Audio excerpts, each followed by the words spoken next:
Okay. सो कुछ दिन पहले क्या हुआ कि 9 अक्टूबर 2024 को आरबीआई की मॉनेटरी पॉलिसी की मीट हुई। ठीक है, तो मॉनेटरी पॉलिसी कमेटी होती है। अब कमेटी होती है 6 लोगों की। उनमें के वो जो 6 लोग हैं, उनके जो हेड है वो ये है। ये कौन है? शक्तिकांत दास, है ना। और ये गवर्नर भी है और मॉनेटरी पॉलिसी कमेटी के हेड भी है। और कुछ दिन पहले एक मीटिंग हुई, मॉनेटरी पॉलिसी मीटिंग, जिसके अंदर इंटरेस्ट रेट, जो एक ऐसे रेट, इंटरेस्ट रेट बोले तो कौन सा, एक ऐसा रेट जो कि जो रेट पर आरबीआई बैंक्स को लोन देती है, ये रेट बढ़ाना है या कम करना है, ये डिस्कशन करने के लिए मीटिंग करते हैं और अपना एक पिच करते हैं कि हम क्या रखने वाले हैं इस बार इंटरेस्ट रेट। अब ये डेटा समझना इतना इम्पोर्टेंट क्यों हो जाता है, हम डिस्कस कर लेते हैं। तो देखो, 9 अक्टूबर 2024 को मीट हुई थी, मतलब ये वाला डेट, ये देखो 9th, ये अभी अपडेट नहीं हुआ है, बट ये 9 अक्टूबर को मीटिंग हुई और ये सेम है, ये मतलब ये जो इंटरेस्ट रेट है ये सेम रखा गया है। ठीक है, तो अभी ये डेटा पॉइंट समझना इतना इम्पोर्टेंट क्यों हो जाता है। अब ये अगर चार्ट आपको देखना है ट्रेडिंग व्यू पे, तो आप सिंपली टाइप कर सकते हैं ININTR और आपको ये चार्ट मिल जाएगा। ठीक, ट्रेडिंग व्यू पे फ्रीली अवेलेबल है ये चार्ट। तो भी देखो, ये फिर से मैं बता देता हूँ कि ये वो चार्ट है जो ये शो करता है कि आरबीआई ने हिस्टोरिकली अपने इंटरेस्ट रेट क्या क्या रखे थे बैंक्स को लेंड करने के लिए, बैंक्स को पैसा देने के लिए आरबीआई ने क्या क्या रेट पर, क्या क्या रेट ऑफ इंटरेस्ट पर बैंक्स को पैसा दिया, कौन से महीने में, कौन से 2-2 3-3 महीने का डेटा है ये। ठीक है, तो अभी जब कोविड क्राइसिस आया था, है ना, तो कोविड क्राइसिस आने पर क्या हुआ था, आरबीआई पे, मतलब शक्तिकांत दास जी पे एक प्रेशर बन गया था। किस बात का प्रेशर? इन्फ्लेशन को मेंटेन करने का प्रेशर, है ना, और कंपनीज को अच्छी तरीके से रन करने का प्रेशर। क्योंकि क्या हुआ था कि लोग घर के बाहर निकल नहीं पा रहे थे, कंपनीज चल नहीं पा रही थी, तो कंपनी के जो एम्प्लॉयज है उनको निकाल तो नहीं सकते। अब उनको सर्व करने के लिए कंपनीज को, जाहिर सी बात है, जो कंपनीज अच्छी कर रही है उनको तो कोई प्रॉब्लम नहीं है, बट जो कंपनीज नहीं कर पा रही है अच्छी, उनको लोन देना पड़ेगा। अब उनको अगर लोन यही वाले प्रीवियस इंटरेस्ट रेट पे अगर देंगे तो कंपनीज तो बर्बाद हो जाएगी। तो इसीलिए आरबीआई ने स्टेप लिया कि इंटरेस्ट रेट कम कर दिया, लेंडिंग वाला, मतलब आरबीआई ने बोला कि हम जो रेट पे बैंक्स को लोन देंगे वो हम कम कर देंगे, और इवेंचुअली बैंक्स भी अपना थोड़ा सा इंटरेस्ट रेट कम कर देगी। इससे क्या होगा, लोन जो है, लोन का इंटरेस्ट रेट वो कम हो जाएगा, लोगों को इजी पड़ जाएगा लोन लेना। ठीक है, तो अभी इससे हुआ क्या, मतलब देखो ये 4% पे आ गया, बहुत टाइम तक ये 4% पे था, है ना। तो इससे हुआ हुआ ये कि मार्केट में बहुत ज़्यादा पैसा आ गया। क्यों आ गया? क्योंकि लोगों ने बहुत ज़्यादा पैसा उठाया। अब जो भी चीज़ लोगों के पास बहुत ज़्यादा होती है तो उस चीज़ की वैल्यू नहीं बचती, और यही हुआ हमारे साथ। इन्फ्लेशन उस टाइम पे 8% के आसपास रेंग रहा था, है ना, 7-8, 6-7-8, 6-7-8%, जो कि बहुत गलत है ना। तो ये हुआ इसीलिए, इन्फ्लेशन इसलिए बढ़ा क्योंकि लोगों के पास बहुत पैसा आ गया था उस टाइम पे, है ना। और यही एक कारण है कि स्टॉक मार्केट में भी बूम आया। ठीक है, क्योंकि लोगों के पास पैसा था, एक्सेस मनी था, कहाँ पे डाले, डाल दो स्टॉक मार्केट में, है ना। और इस वजह से ऐसा हुआ कि इन्फ्लेशन बढ़ गया। अब इन्फ्लेशन कैसे बढ़ता है? कोई भी चीज़ जब लोगों के पास ज़्यादा होती है, जैसे पैसा उस टाइम पे ज़्यादा था लोगों के पास, तो कोई भी चीज़ लेने के पहले सोची नहीं जा रही थी, है ना, पैसा खर्चा करने से पहले सोचा नहीं जा रहा था। तो इसी वजह से हुआ यूँ कि ये कंपनी सेंस कर ली थी, जो भी कंपनीज है जिनके सेल्स बढ़ते जा रहे हैं, तो वो सेंस कर लेते हैं कि हमारे प्रोडक्ट की डिमांड भी बढ़ती जा रही है, क्योंकि लोग इजीली अफोर्ड कर पा रहे हैं, तो वो नेचुरली अपनी प्राइजेस थोड़ी थोड़ी इंक्रीज करते जाते हैं। और इस वजह से इन्फ्लेशन बढ़ता है ना। तो अभी समझ लो कि 10 रुपए की मैगी है वो 14 रुपए हो गई, तो अभी वो फिर से 10 रुपए नहीं आने वाली, है ना।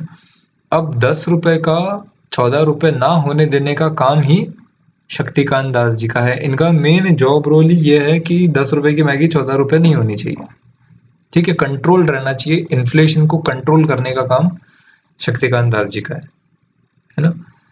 तो अभी ये स्टेबल क्यों है, इतना इतना स्टेबल क्यों है इंटरेस्ट रेट। अब ये स्टेबल भी रखना जरूरी है। अब क्यों रखना जरूरी है, क्योंकि शुरुआत में जब कोविड आया था, कोविड के टाइम पे 4% पे आरबीआई ने लेंड किया, मतलब समझ लो बैंक ने कंपनीज को 8% पे लेंड किया, है ना, डबल पे, अपना खुद का भी कटवट निकाल के 8% पे लेंड किया। अब जब 8% के आसपास लेंड हो रहा था, तो उस टाइम पे ये जो लोन्स होते हैं फ्लोटिंग इंटरेस्ट रेट पे होते हैं, जैसे इंटरेस्ट रेट बढ़ेगा तो इनका जो है ईएमआई वो भी बढ़ते जाएगा। अब जिन्होंने समझ लो, कंपनीज तो छोड़ दो, कंपनीज के अलावा भी तो लोग लोन लेते हैं ना। समझ लो उस टाइम पे अगर बहुत लोगों ने घर के लिए लोन ले लिया, ठीक है, तो जो रेट पे उन्होंने कम रेट पे लोन लिया, अब फ्लोटिंग इंटरेस्ट रेट अगर रहेगा तो उनकी जो ईएमआईज है वो नेचुरली 2-3-4% से बढ़ जाएगी, है ना। 2-3-4% नहीं, अभी समझो कि 8% है ना, 8% समझ लो, 8% पे अगर लिया और 8 पे जस्ट 1.5% अगर बढ़ जाता है, 1.5% ऊपर चले जाता है, मतलब 8 का 8, 8.5 का 9.5 हो जाता है, ऐसा समझ लो, ठीक है। तो ये कितना परसेंटेज का हुआ, 18% का इंक्रीमेंट हुआ ये, है ना। तो 1.5% अगर ऊपर जा रहा है तो ओवरऑल ईएमआई 18-20% राइज कर रही है, ठीक है। तो ऐसा समझो कि अगर लाख रुपए आपकी ईएमआई है तो 18,000 रुपए ज्यादा देने पड़ रहे हैं अभी। क्यों, क्योंकि इंटरेस्ट रेट हाई हो गया।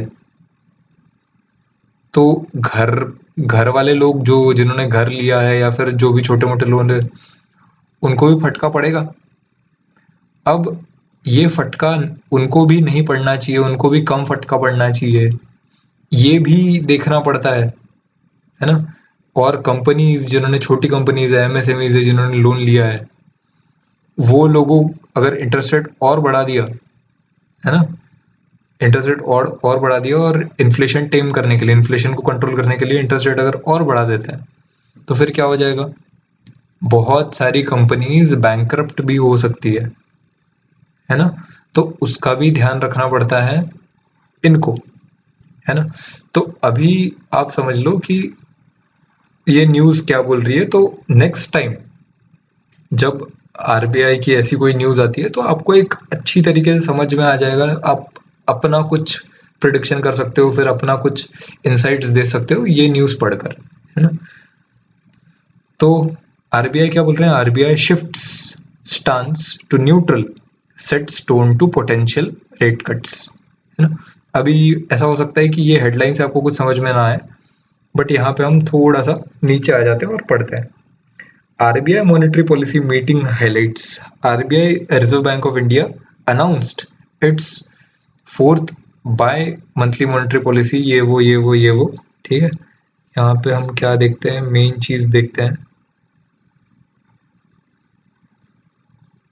हाँ, ये देखना बहुत जरूरी है कि governor Shaktikanta Das announce that rate setting panel decided to keep benchmark repo rate unchanged, मतलब 6, हम पहले भी 6.5 देते थे, अभी भी 6.5 ही देंगे, ज़्यादा कम ज़्यादा नहीं करेंगे, हम नॉर्मल रखेंगे। फिर उसके बाद क्या बोल रहे हैं, however the MPC change the policy stance to neutral from withdrawal of accommodation. अब ये देखो, विड्रॉल ऑफ अकोमोडेशन मतलब क्या। अब अकोमोडेशन मतलब क्या होता है, अकोमोडेशन मतलब रहने खाने पीने की व्यवस्था, मतलब अकोमोडेशन, आप कहीं पे भी जाओ आपको अकोमोडेशन चाहिए रहता है, तो मतलब क्या, रहने खाने पीने की व्यवस्था, है ना, रहने के लिए घर, पीने के लिए पानी, खाने के लिए खाना, पहनने के लिए कपड़े, ये होता है अकोमोडेशन। अब विड्रॉल ऑफ अकोमोडेशन मतलब क्या? विड्रॉल ऑफ अकोमोडेशन मतलब ये जो कंटिन्यूअसली ऐसा बढ़ रहा है, तो इसका मतलब क्या है? आपसे सारी चीजें छीनी जा रही है ना, अपने आपसे जो आपको जो कम दर पे पैसा दिया जा रहा था, वो जो सहूलत है वो भी छीनी जा रही है। तो उसी चीज को बोलते हैं विड्रॉल ऑफ अकोमोडेशन, है ना। अभी क्योंकि अभी सारी चीजें नॉर्मलाइज हो रही है, ऐसा आरबीआई को लग रहा है, तो इसलिए पहले जैसी परिस्थिति थी अभी भी वैसी ही परिस्थिति वो डेवलप करके इन्फ्लेशन को कंटिन्यूअसली डाउन करने का ट्राई कर रहे हैं। अब ये जब बढ़ता है, ये जब इंटरेस्ट रेट, ये लेंडिंग रेट बढ़ता है, तो इससे होता क्या है? बैंक बैंक्स यही जो है 6.5% पे बैंक को देंगी, बैंक आपको 12% पे 13% पे देगी मे बी। अब 13% पे देगी तो आप लेंगे नहीं लोन, है ना। तो इस वजह से क्या होगा? पैसे की वैल्यू बढ़ गई तभी आपने लोन नहीं लिया, है ना। पैसा महंगा हो गया। अब जब पैसा महंगा हो जा रहा है मतलब आपकी जेब में पैसा नहीं आ रहा है, तो जब पैसा नहीं आएगा तो आप चीजें नहीं खरीदोगे, है ना। कम चीजें खरीदोगे, जितनी लग रही है चीजें उतनी ही खरीदोगे। और उस वजह से क्या होता है, कंपनीज वो भी सेंस कर लेती है और फिर अपने प्राइजेस कुछ कुछ ऑफर्स देना चालू कर, प्राइजेस तो कम नहीं होती है, ऑफर्स देना चालू करते हैं, है ना।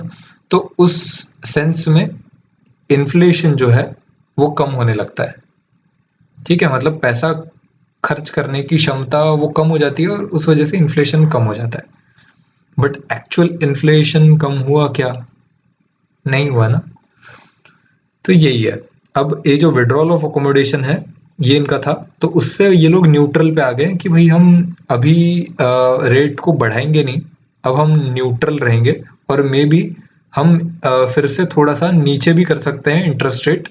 क्यों? क्योंकि अभी इन्फ्लेशन काफी हद तक नीचे आ चुका है और थोड़ा सा भी अगर बढ़ता है तो इतनी कोई टेंशन वाली बात नहीं है। तो इनका सिंपल सिंपल ऐसा कहना था। अगर आपको कोई भी डाउट है तो आप कमेंट सेक्शन में लिख दो, है ना। तो ऐसी अगर आपको वीडियोस चाहिए तो मे बी सब्सक्राइब कर दो।